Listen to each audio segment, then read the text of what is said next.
Welcome to episode 14 of New Indian Woman podcast, airing first in the second week of March 2020. Come March, and there are two things that seem to be the talking point everywhere. First one, of course, is exams. Yes, March is the season of exams. But March is also the season of deadlines for tax-saving investments. If you are in the taxable income group, you are likely to suddenly realize that you need to put money into some kind of tax-saving schemes so that, you guessed it right, you don't end up paying huge tax and the money is kept aside for you safe for a future purpose. Especially in the initial years of our career, this comes as an irritation and mostly unexpected. We resolve to be better prepared for this eventuality next year, but then we get into the same situation again next year. Many a times, this forceful kind of savings is likely to be the only savings we end up doing, especially in the initial years. Is it enough? When is the right time to start saving? Should we start investing only when we have enough money to spare? To what extent should we understand these topics to start investing? These are some of the questions we will examine with our guest today. Before we start, let me tell you one thing. If you are the person who gets put off by the term finance, money, savings, investments, etc., I request you to be patient for a little while. There are tips for all of you, regardless of your earning capacity, your age, your economic status, and so on. So hang on there. Today, I am happy to have Rachna Rigo to guide us through the seemingly complex world of personal finance. Rachna is a financial advisor and is director of Right Horizons, a wealth advisory firm. Welcome, Rachna. Thank you, Krishna. Today, as part of this episode, we would like to focus on finance in the context of women. So somewhere there is this notion that these two words do not go together. For the ordinary woman that we meet in day-to-day lives, most of us, we try to stay away from finance. The listeners of this particular episode also may have some hesitation. In this episode, I want us to focus on finance in a simple form. We are not attempting to be experts here. Let us focus on why today's Indian woman should start thinking about finance if they are not already thinking about it. My queries are more along those lines. So the first and foremost thing is why finance in the context of women is a separate topic. When I look at newspapers, when I look at any articles, I see that, investment for women. Somehow I feel investment is required regardless of man, woman. For everyone, investment is required. However, women tend to stay away from it. So I want to first focus on that aspect of why women are staying away. There is some amount of fear factor around finance. So how can we look at finance without that fear factor? That would be the objective of this particular episode. And broadly, I would like to talk about two types of women, as in women who are working and earning an income. That is one category. And women who are working but may not be earning an income. So first, if you're looking at the women who are earning an income, what does managing finance mean for this group? What is the scope of managing finance for women who are earning an income? How would you like to clarify that? It's a very nice topic, Krishna. Thanks for bringing. We all actually been used to that my parents or dad or my husband will take care of a finance. Mm-hmm. But if you see overall, we take care most of the decisions which is bigger than so-called word finance. Mm-hmm. And when we buy the real estate, any flat or a plot and all, we have a lot of decision making on these. Mm-hmm. We do take care. I personally always start my session saying that the best financial person is our mothers, if I look back. Mm-hmm. Because even though they may not have an academic degree, but they were trying to take care of how to save, how to do emergency, how to make sure that we take care. So as you told, it is very clearly comes that our upbringings are changing now. that for us, not only the gold and the physical assets, we may have to go to the how the investment as I can say liquid assets or the assets which are can be used like in bank, FD or mutual funds kind of things. Also, we should take the investments as a part of it. So normally people, I have seen physical assets, girls takes care, but like a investments as such, people are scared thinking that if something goes wrong, they will blame me. Okay. So I must have met more than 5,000 women, and that's the answer I received. So there is a fear about approaching investments itself. Correct. Actually speaking, a man may not be naturally knowing how to invest from the day he starts working, right? Yeah. So let us look at a young woman, young unmarried woman who may have just started out in her career.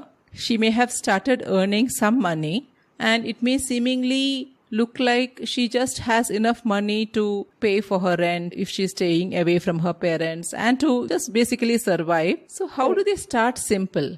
Is this notion correct that only if you have lot of disposable money, only then you start to save? I totally don't agree with this because my views are always because I go to the college also to give a teaching, and I keep saying investment is not about money, investment is about discipline. Okay. Even if we can save, because the minimum anywhere we can save is 500 rupees. My way of speaking to everybody, and especially women, is even if we go for a one weekend out, which is maybe 500 rupees and more, and if we don't go one weekend, so our lifestyle may not change, but the discipline of 500 rupees may take you till 50,000 rupees per month saving also, because that's the way you see the value of compounding, and people have started doing the discipline. So I say easy simple way is not the how much money we have, how much we can save minimum. Even 500 rupees if they start saving, it will give you the very good money on the longer run. So start anytime without thinking of that I don't have a money. It's a mindset issue, not a money. And once that mindset is in, then it's a question of lifelong investments. Now let us come to, if that 500 rupees is there, then there is this fear. What should I do? First of all, the fact that there is 500 rupees means that person has a bank account. I'm assuming. Correct. If not, they should have a bank account and put this money in that bank account. So I'm assuming bank account means they have a PAN and Aadhaar. So, okay, that's the next step. So the basic starting point for any financial investment is to have a bank account, PAN and Aadhaar. Yes. Okay. After that, the next step is to figure out where to put this 500 rupees, whether it is in the bank, into the mutual fund, whatever. So those decisions sometimes are scary, but the first starting point is to have these three things in place. True. Do you think right from day one, they should start using the services of a financial consultant or advisor like you or somebody like that? I will not recommend in the starting time because I feel first they should try. That's a way everybody learns that what are the different options and all. And wherever they are working, the places now finance teams do help. So now I think so Google is the best, I can say Wikipedia kind of it.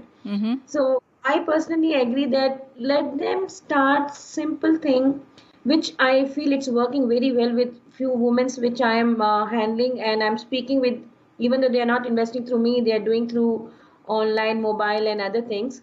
I have just told them that you have one goal. For example, that you wanted to go for a vacation, or you wanted to buy some jewelry which is 4 lakh, 5 lakhs, or anything which is for you. And you just invest for that. Okay. So which means the starting point is to have a goal. For themselves. Right. Okay. So the minimum amount they can spare, they know that is one thing. We said it is 500 rupees minimum. Correct. On the other end, they should have a goal. And for that goal, start saving. Correct? Perfect. And the next step is, at least if the whole world of mutual fund, etc. is very scary, maybe they should start online putting into a recurring deposit as a first step. Perfect. Why I'm saying that is, okay, I do not know mutual fund. I really do not know what all to do. Let me find out. In the meanwhile, I will not touch my money. Let it be in my SB account itself. That doesn't work. Perfect. Do you think at the start of one's career, one should have a credit card? It depends on people's habit Mm-hmm. because I have been seeing both side of things, like a person who is not having surety how much money I'm been using by credit card, because we don't get statements so often. Mm-hmm. So if you are systematic on a credit card, you know that ki I have spent in a month, for example, 20,000, Mm-hmm. and I'll be able to pay in next month, because we have to realize it that credit card, if I don't pay even 1 rupee less, you are paying 3% interest per month. In essence, using a credit card, okay, without thinking much about it is like eating junk food all the time, I would say, because it suddenly starts affecting you in a very Correct. bad way. Would it be a good practice if somebody is starting to use a credit card, let them use the credit card for the benefit that they get the whole month to pay for it, Yes. and have a standing instruction so that every month and whatever is due for the credit card, it goes from their account. That's a perfect answer. So that will prevent someone from having to pay interest on the credit card. So Yes. we talked about two things. One is start saving at least a recurring deposit. Yeah. You have a goal, and then you find a friend or Google and find out how to start investing. Till such time, at least you have a recurring deposit and do online transfer to that. Yes. Second point is, if at all you want to use credit card, you do not know whether you will splurge, because credit card limit is much more actually, and it is like a temptation. Yeah.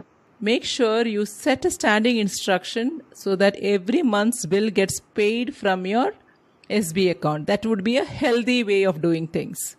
So I'll just try to tell you my story itself. Is when I got my first salary in 94, which was 1800 rupees. And my dad says that irrespective of whatever money you get, you 20% you save. Okay. So, and that I'm doing for last 26 years. Okay. Wonderful. I still feel that habit is a good. We should save 20% minimum, what net investment we get, and then spend it. We have a case in our office. There was a police case comes behind because of a credit card. He spent more than 3 times of his salary and he was not able to pay. So I still will say that credit card is okay with the standing instruction, but sometimes standing instruction doesn't go with a limit. Right. I understand. So which means we have to have our own limits of how much money we will spend, and we have to watch it very closely. True. There are two schools of thought, right? Keep aside money for savings, like you said, the 20% of whatever is the money for savings, then spend the remaining. Option one. Option two is spend whatever you need, use the balance for savings. What do you suggest is a better option? I can say mostly 99% people use the second option, which is not the right option, even as per Warren Buffett. So Warren Buffett also says that first we should invest. I'm not saying saving. There's a difference between saving and investment. Saving is where we are not getting the interest yet. Like how our parents used to, or my mother used to say that keep it in a house and other things. But invest is where you get the money with an interest. So I will request, and I feel we should invest. If it is not, start with 10%, start with 5%. Okay. But first invest and then spend. So which means to arrive at that number of whether it is 5% or 10%, one should do some basic calculation of saying, okay, this is the money I'm going to get. This is my monthly expenditure is likely to be so much. Yeah. Okay. And keep aside some money for emergency. Yes. And then, okay, oh, this much money is what I can invest, right? And arrive at that percentage. Okay. You are at the starting point of your career and your salary is going to increase only. Correct. So this percentage, how you arrive at, is very important. Yes. Okay. If we move on to a little further in life, let us assume this woman who has started working a little later she has got married. Now it becomes a double income family. I wanted to ask this question not only from a financial advisor kind of a role that you play, Rachna, and also from your experience of having interacted with a lot of women. I would like you to give some best practices of how they should manage their finance. The woman has her own account into which her salary comes. The guy has his own account where his salary comes. Correct. Together they will have to run the house, so the expenses have to be managed. And together they will start investing in things over a period of time, whether it is buying a car, buying a house, or whatever it is, or even just investments in mutual funds or bank or whatever it is. Yes. So from two individuals, from life as two individuals, for all practical purposes, they are coming together as a unit. Correct. So how should they start doing it? I am asking this from multiple points, because from day one, both of them are not going to feel comfortable to put all their money together, because in these days you never know how long the marriage is going to last, etc. So there should be some amount of financial freedom, but there should also be things that they do together, because you are not suspecting a divorce from day one, right? So what is the best practice for young women out there? So I'll give you the answer in two different thought processes. Maybe I can say Gen X and Gen Y kind of it. Maybe I'm talking about our age of 35 to 45 years old, where we used to have that. As of today, when I speak with the women, they personally have a combined one account. So even the salaries come separately. They will say that what expense of the house they will distribute amongst both of them, and they will put the money in a common account which is called investment account only. Okay. So this practice, I think 80% of the working couple are using. Let me just go through that step again. They create a joint account, and every month, whatever money is towards the investment, they put into the joint account, is it? True. And for the expenses? They have their individual, they have divided. Okay. Another method I have heard also is that they have a joint account. Whatever they want for their own expenditure, they keep it like a pocket money kind of a thing. They keep it in their salary account. Remaining, they transfer into this joint account, and from there itself, they do all the expenses, investment, everything. Yeah, so it works both the ways. Okay. So because what happens nowadays, there is a lot of audit is required because people are in a higher income. So the investment now they started putting separately than an expense. So like most of the time, previously people used to do it. They used to have it a salary account. From there only the investment goes separately. And then they will have the combined investment portfolio. Okay. So where both can check. So even though, example like me, because I am also working for last 25 years, it's like I used to invest from my own account. And actually Anil normally taking care 100% of the expense. So I used to have 100% investment and he is taking 100% expense. Yes. So I have been able to do this level, but it depends on people to people. But most of the time whom I have a couples, they have done it like this. One person take care of expense and one person takes care of a investment part of it. Okay. So that is, maybe you are talking about the age group of like 35 to 45. So I'm talking about when they are newly married. They have just started saving on their own, etc. And now they are together. What would be a better way of doing things? As you said, it is perfectly fine to have a common investment account where they can take an expense also. Yeah. And investment also. Right. But before that, we keep telling them, have the set goals. Yes. Because the trends are going little different nowadays. The trend is more on an experience side than the saving side. So what happened? Their expenditure on, like, I'll give you example now. I have a few people which I need to think. People are saying that, Rachna, give me first preference to the vacation, then retirement. Okay. So now a new generation is going to that. So I keep saying it's good to have a vacation, good to have an experience, because we are young, we can go for mountains and other things also. But make sure that your goals are taken care, because when you're young, you may have many more small goals, like maybe buying a car, as you said, maybe setting up the house, going for the vacation, which is a short term kind of it than a long term. Okay. Okay. So, which means the financial goals is the starting point. When it comes to financial goals, it becomes very tricky, right? For a lay person like me, for example, if we say that, okay, now I am at this age, I will retire after some 20 years. For them to plan it out, okay, at that point of time, how much money do I need on a month on month basis? Factoring in inflation, etc., will become very complex. Correct. Do you think this is the right time? When I say this, I mean when they are clear that they have to have some financial goals, is that the right time to involve a financial advisor? You are on dot, Krishna. Actually, the survey says that the people use financial planning only two times. The audience is when they get married or when they get the first kid. Okay. Because that's the time they wanted becoming little bit more accountable and want to take care of the future and make sure that all the goals are taken care of. And by the time they have a little bit of comfort to maybe start having investable money also.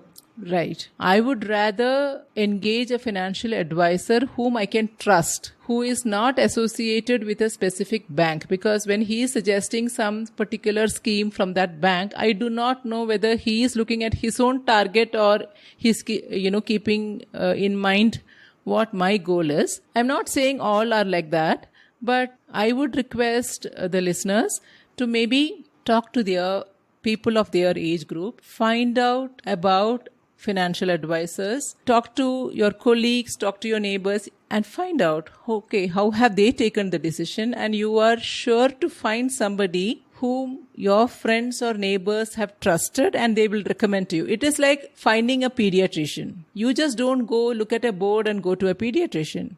You check, you speak to multiple people and say, okay, can I trust this doctor? So I would say financial advisor decision also needs to be taken in the same way. Do you agree? 200%. We always try to say that we are like a financial doctors. To add it here, I agree that bankers or something, even though they are the good people, because I've been taking a lot of interview and meeting people, but their targets are so high, so it become a missile sometimes. Right. You should ask as many questions possible to your advisors. Till you are not comfortable, please don't buy. Is it the best product? Also, you leave it if you are not comfortable, because you are having the best thing called Google to find it out how the product is. That person, if you think even 80% what he's saying is correct, so you have a trust with him. Right. We started with a small 500 rupee saving, not knowing how to invest. Then we have moved on to the next phase in life where we looked at how once we get married, how to look at joint accounts and start investing, and then get a financial advisor also help you. Many people may think, I will involve a financial advisor after I'm done with buying a house, buying a car, because these look like basic necessities. And increasingly, people are buying a house or investing in a house much, much earlier as compared to our parents' generation. Yeah. Definitely within 5 years of them starting to work, or even 5 to 8 years of them starting to work, they invest in a house. Whether it is house or a vehicle, I am referring to these two because these are high value purchases typically. What should the guidance be? For example, when I speak to youngsters in my family or my friends' children, etc., their feeling is that, okay, in terms of my earning potential, sky is the limit. So let me go for the best. In terms of loans, you get a lot of 95% also you get as loans. So my EMI is huge, is okay. Most of the time they may end up buying something which is more than what they can afford. Because in today's world, you are able to get fantastic loan amounts. So in such a situation, what should they factor? It's a very good question, Krishna. I don't know it's a normal norm and all. I'll try to answer both the side, because now last 3 years this trend is changing. And I'll give my own example because it happened to me. So I always tell that it should not happen to any other woman, because we took the house, and I'm talking about 2001. So that time it is like if you take a house and you give for rent, you can take a tax benefit till whatever interest you are paying it. Mm-hmm. So we both have taken, and we both were earning and having no kids for the first 4 years. Mm-hmm. And when I have the first kid, actually two people having two loans, you cannot manage with a single income. Right. So I have to leave my kid, which is 3 months old, because that time to selling the house, it's not so easy in 3 months. Mm-hmm. So I have to leave, and I stayed in US for 1 year, leaving my kid for 3 months old kid for 1 year. Okay. And which I regret still that I didn't have a time to spend that moments with my daughter for 1 year. And here again, sorry to interrupt, because your decision was not out of choice. It was driven by the financial need, right? Correct. So loans should be taken which you feel in case in the future, if you want to take a break, it should not impact you any decision. Right. So my fundamental is the take that much of loan that in case if you wanted to take any decision like a break itself, or maybe having a kid and then taking a break, it should not impact your normal lifestyle. Absolutely. We may think that we may not take a break. Increasingly, especially with how the economy is right now, there is a high risk factor on your job anyway, regardless of whether you are taking a break or not. Whether you want to take a break or not, you or your spouse are always at the risk of losing your job. There are many sectors where job security is there, but the number of such jobs are coming down. So which means we have to be more cautious. While we may think that yes, we are talented, I will always get a job. All that is true. But when it comes to spending money on these big value investments, or like a house or a car, etc., it is better to be very conservative and say, okay, can we manage with one income? If we have to manage with one income of one of the couple, then how much loan can we go for? That may be a broad guideline, correct? I agree. And to just add a little bit here, sometimes what happen, I keep saying people don't go liability more than 40% on the total. Even the bank is giving you. Mm-hmm. I'm saying if I have a salary of 1 lakh, with respect to my salary, okay, my total, whatever personal loan, car loan, EMI on home or anything, should never go above 40. Okay. We earlier discussed that it is important to have financial goals. Yeah. And you were also explaining the recent trend where people want to plan for vacations more than they want to plan for retirement. In your mid-20s, retirement looks very far away.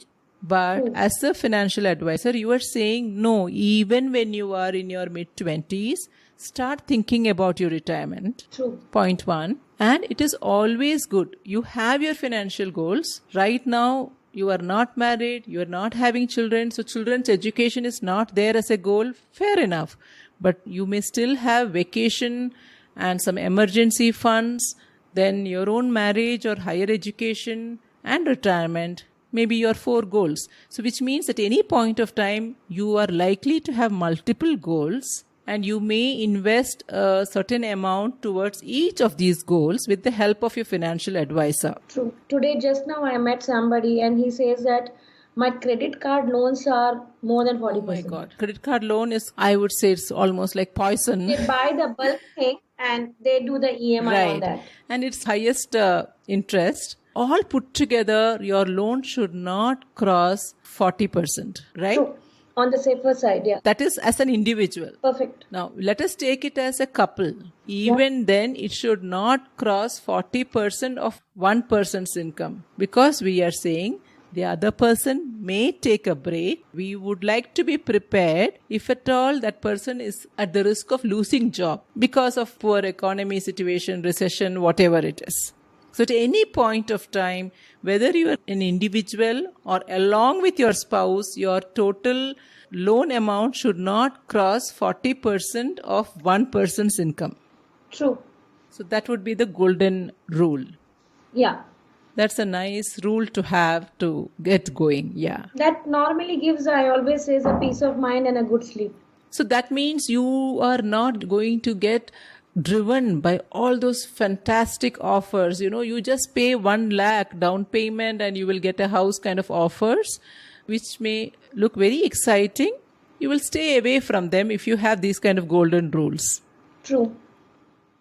To just add on, actually, new generation is not going for a house because they believe that nowadays it's very difficult because they keep moving the maybe the job and sometime.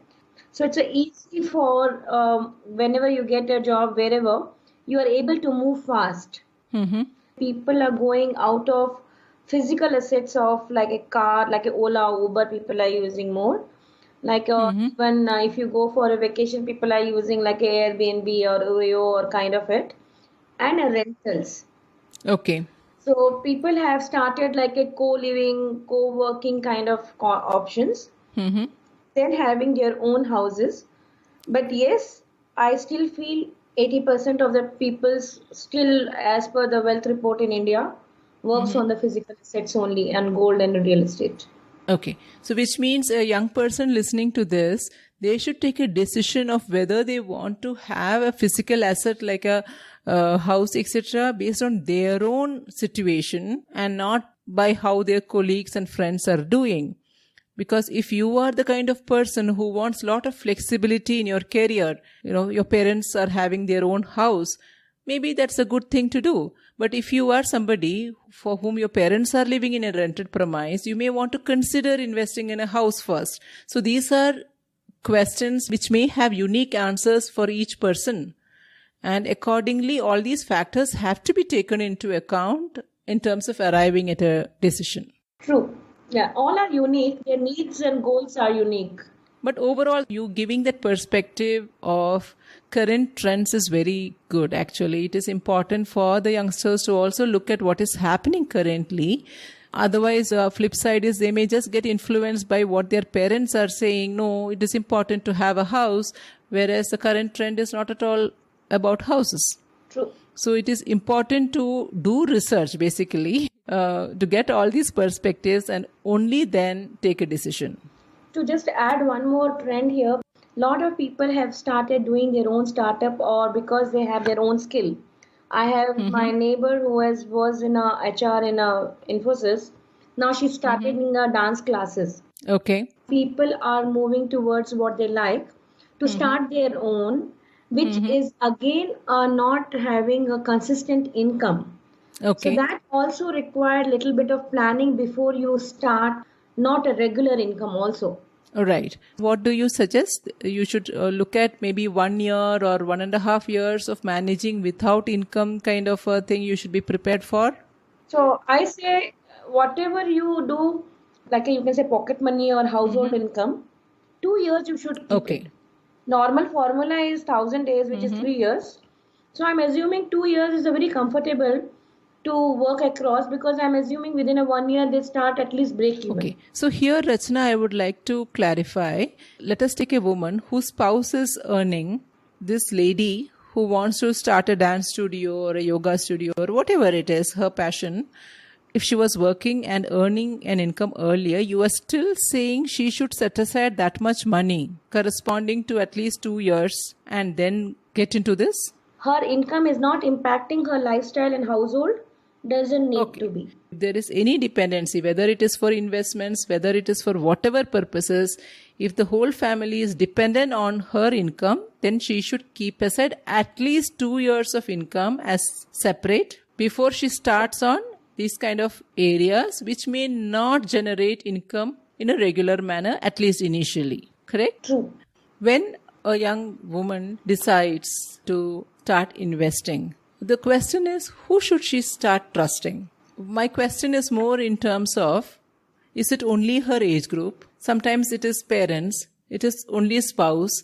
My own view is it should be a mix of many of these people. She should have a fair assessment. So we are saying, okay, you have not yet reached the state of having a financial advisor for you yet. You have just started. Now, do not invest in something because one friend says so. Idea is you should not trust anybody completely when it comes to financial matters. Get views from multiple people. Discuss openly. because it is important to discuss these things openly. Fully, I think so. You have been putting so beautifully, Krishna. I think I don't have to answer. That's true, because your friend may have a different appetite for risk or the longer duration or amount, which doesn't suits maybe as you. Like I have a simple one person. Their full parents and the siblings are depends on him, and he has not taken the term cover, and he was a biker, and he expired last month. Oh. So when I met their parents, they said that we never knew. So they have taken a life insurance, which is a regular one, which is giving just them 10 lakhs, but they have not taken the term cover. So because a friend has taken the same thing and the friend has told. So I said, yes, it is not bad. But if 5 people are depend on a one person, for the same amount, he must have taken 1 crore of term cover or life cover. So I keep saying people, the best part is listen to everybody, read yourself, take your sweet time and decide yourself. Okay. So here again, when we're talking about ask everybody, the biggest thing which holds us back, and I remember for me, every time I have to ask a question related to finance with anybody, I have this feeling that it's embarrassing. Am I asking a stupid question? Kind of one hesitation used to happen much earlier. But that is the way. You're not the expert. So it is okay. It is okay to ask, find out. And please do not think that usually the men who handle the money know answers to all of this. If you notice, they also talk about many of these options a lot. And they are not holding themselves back thinking that, okay, I will look like a fool. So as women, we should come out of that shyness about talking about money and start talking. We left talking about insurance specifically because once you get into a financial goal, insurance of various kinds will become part of it. When we come to the end of this episode, would you like to share something for the youngsters in terms of what they should not do? I personally feel that when I'm meeting a young people, they normally take a loan from their friends and others. So by the time the salary comes, by second the salary is over. Okay. So overspending or overtaking a debt is not making you plan well.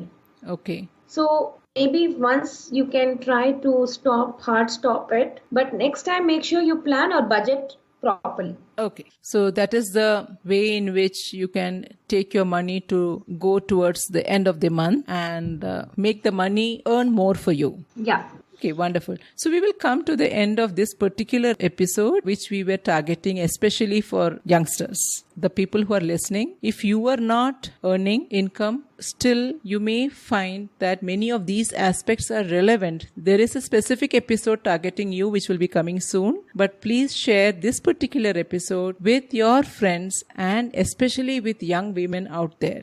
Thank you. Thank you, Rachna. Thanks, Krishna. Did you enjoy this episode?